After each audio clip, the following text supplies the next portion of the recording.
Venturi mask is always best for to supplement in the COPD patients. Which electrolyte imbalance is commonly in patient using loop diuretic for pulmonary edema? तो most commonly कौन सा electrolyte imbalance हो जाएगा? जो सबसे common होता है वो होता है हाइपोकेलीमिया. लूप डायरेटिक्स देने की वजह से पोटेशियम लॉस होता है. Which priority nursing assessment is necessary after thoracentesis? के बाद हमें सबसे पहले क्या असेसमेंट करना है? क्रेब्स और रेस्पिरेटरी स्टेटस देखना है. After thoracentesis assess for sign of pneumothorax. Pneumothorax होगा पेशेंट को तो उसके अंदर क्रेपिटस, डिस्निया और डिक्रीज ब्रीथ साउंड सुनाई देंगे. Which of the following is late sign of hypoxia? Hypoxia का सबसे फर्स्ट सिम्टम होता है वो होता है रेस्टलेसनेस और सबसे लास्ट सिम्टम होगा लेट साइन जो हमें दिखाई देगा वो होगा cyanosis, discoloration of the skin and mucous membrane. Severe oxygen deficiency होने के बाद ही साइनोसिस दिखाई देता है.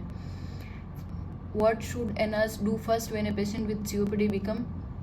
एकदम से शॉर्टनेस ऑफ ब्रीथ हो जाती है पेशेंट को, हमें सबसे पहले क्या करना है? पोजीशन करना है पेशेंट को अपराइट फाउलर पोजीशन में बिठा देना है, sitting upright position. Which condition is the most associated with night sweat, haemoptysis and weight loss? ये सारे सिम्टम होते हैं वो ट्यूबरकुलोसिस के सिम्टम होते हैं. Typically present with chronic cough, night sweat और हेमोप्टोसिस. हेमोप्टोसिस मतलब cough in blood and weight loss. ये सारे सिम्टम टिपिकल सिम्टम होते हैं tuberculosis. When suctioning a tracheostomy, how long should suction be applied during each pass? तो हम एक बार अगर सक्शन कर रहे हैं तो 10 to 15 सेकेंड से ज़्यादा अगर सक्शन नहीं करना है, बिकॉज वो हाइपोक्सिया कॉज करेगा और म्यूकोजल ट्रोमा भी कर सकता है. What complication can occur if a chest tube become dislodges हो गई है? तो अगर बहुत ज़्यादा अंदर चली गई है या फिर बाहर आ गई है ट्यूब या फिर अंदर एयर बबल्स नहीं दिख रहे हैं तो हमें क्या करना है? व्हाट कॉम्प्लिकेशन, क्या कॉम्प्लिकेशन हो सकती है अगर डिसलोगेस हो गई है इधर उधर? तो उसमें पेशेंट को टेंसियो न्यूमोथोरेक्स हो सकता है. अगर चेस्ट ट्यूब बहुत अंदर हो गई है या फिर बाहर आ गई है तो प्लूरल स्पेस के अंदर कंटिन्यूस एयर जाने की वजह से लाइफ थ्रेटनिंग कॉम्प्लिकेशन हो सकता है, वो है tension pneumothorax. In which condition is a tripod position commonly? कौन सी कंडीशन ऐसी है जिसके अंदर पेशेंट ट्राइपॉड पोजीशन के अंदर बैठता है? COPD. Patient with COPD often lean forward in a tripod position to help ease breathing by using accessory muscle use करते हैं. COPD पेशेंट्स होते हैं उनको ड्रिपिंग डिफिकल्टी होते ही वो ट्राइपॉड पोजीशन में बैठते हैं आगे की तरफ झुक के.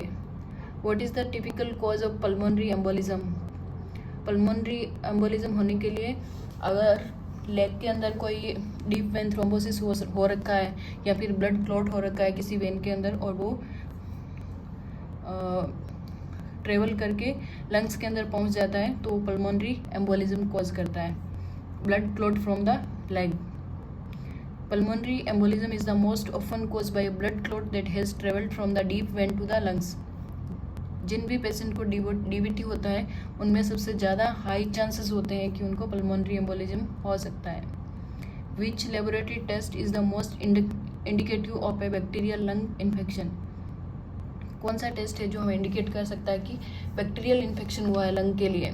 तो वो होते हैं WBC count, white blood cell count. What finding is expected in a patient with pleural effusion? कौन सी फाइंडिंग्स होती हैं जो प्लूरल इफ्यूजन के पेशेंट में हमें देखने को मिलती है?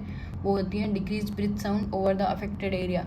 जिस भी एरिया के अंदर प्लूरल इफ्यूजन है वहाँ पे हमें ब्रेथ साउंड्स होंगे वो सुनाई कम देंगे.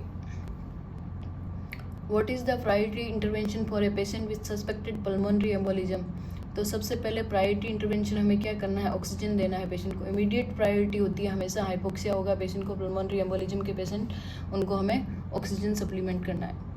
What breathing sound is commonly heard in pneumonia? Pneumonia के पेशेंट्स के अंदर जो हमें साउंड सुनाई देते हैं वो होते हैं क्रैकल्स या फिर उनको रेल्स भी बोलते हैं. हियर ड्यू टू फ्लूइड हो जाता है एल्वुलाई के अंदर, वो कॉमन फाइंडिंग होती है निमोनिया के पेशेंट्स के अंदर.